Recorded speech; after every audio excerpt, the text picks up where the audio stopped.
Hey everyone, what is going on? We are at the apiary today, or one of a couple apiaries we have now going, and we are just going to go into the hives to take some queen cells that they're creating naturally to prevent them from swarming and make a little extra income.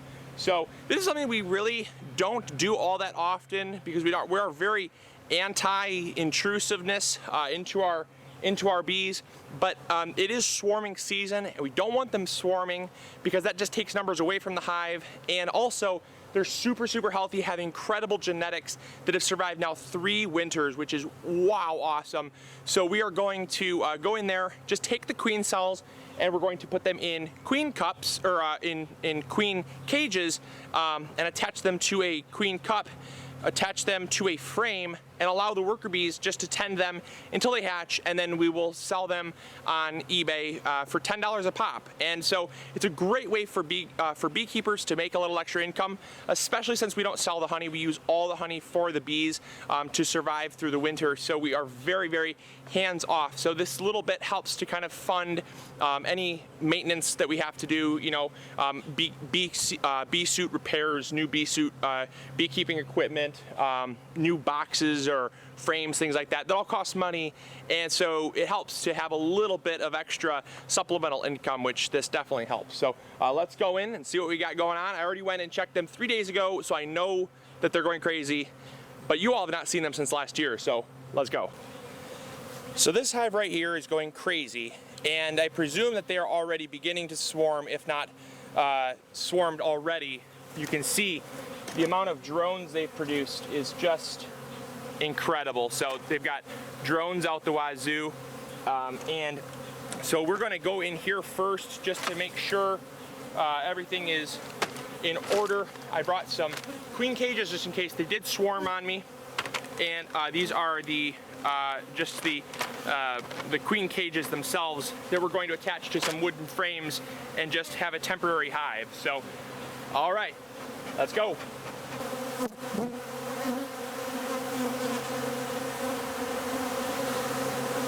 I think we're actually in the middle of a swarm right now. This is incredible. I do believe that the bees are actually beginning to swarm as we speak.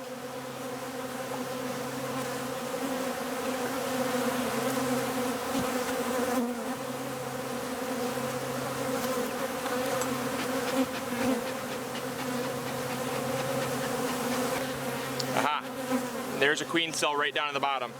I'm going to leave this because I don't see any eggs. I want to make sure that they're not trying to create a queen. So I'm going to leave this queen cell right here to make sure that there's room for a queen in case that queen died. All right, so I'm going to put that back in. Alrighty. These bees are so docile. I think a lot of times people get overwhelmed by the amount of bees in the air, but really, they are extremely friendly. See? There's no queen in there, meaning most likely she's either out on her mating flight or she's already laying. So we got to keep going. Wow, look at that. That is the densest egg pattern I have seen. Whoa, that baby is thick. There's a nice frame of pure honey. Ooh boy, that is loaded up with honey. All right, so there is a queen, which means all of these queen cells here are actually freebies, free for the taking. So I'm going to essentially just pull these queen cells off very gently. And those queen cells are cells that I can use to sell.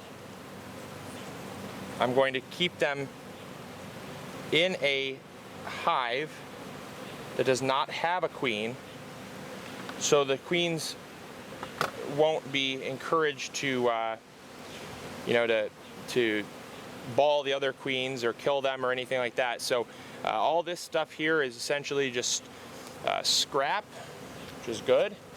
All right, so what I'm going to do is I'm going to simply take the queen cup here. I'm going to simply ever so gently push that like that. And then this little thing, it looks like a lot like a morel mushroom, actually goes in, oops, wrong one here, goes in the bottom and plugs into place.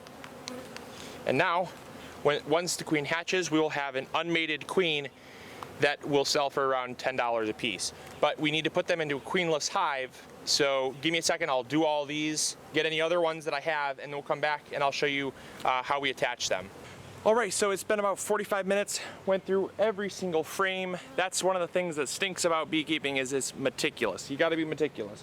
So out of a lot of frames, out of, let's see here, 10, 20, 30, 40, 50, 60, out of 70 frames, I was able to get 1, 2, 3, 4, 5, 6, 7, and 8 beautiful queen cells. Now, I actually saw, but I was not able to catch a queen actually hatching. It was remarkable. It was so cool. And that was in this hive body here. I did get stung once, which was not too fun, but that's because as soon as the queen, because pretty much what I've found is that there was no queens in any of them. They had tons of queen cells, so I left some queen cells for them to hatch and kept, and it was actually a perfect scenario too, because I was able to keep those 8, keep a bunch to hatch so they can pick the healthiest one, and then essentially they, well, this one does have a queen already, because I saw that one hatching, and almost as soon as she came out, they started cleaning her immediately and then got very aggressive. That's when the stings started happening. So almost simultaneously. So really cool experience, though. It was kind of worth getting stung. I thought it was just a fascinating thing. So now what we're going to do is we're going to put these into a queenless, soon to be queen right colony. So that's basically the best case scenario, because normally what you have to do is set up a kind of a nuke, put in some brood, some honey, and then the queen cells, and essentially start a queenless colony. But since these actually have no queen in them, a queen can die for any reason. They can kill her because she stops being productive. I don't think that's the case. I think she just got old and stopped laying. But incredible genetics, folks. I mean, the laying pattern is so thick. It's so beautiful. So what we're going to do is then we're going to pull out a frame and we're going to stick those queen cells right in between a frame until they hatch. So I got to check in about 4 to 5 more days, because they're starting to chew away the end of the queen cell to let her out and help her out. So, I'm going to do that now. Come on, let's go do that. All right, so I had to change things up a little bit. Next best option, because they kept falling through, just too difficult to wedge them. If I had some rubber bands, that'd be an ideal. But live and learn, right? So now I'm just sticking them into the frames here, and because the beeswax is so soft, I can just kind of cram it right in and it'll stick. Alrighty, and there they all are. Now I'm just going to simply tuck them in and nestle them as close as possible.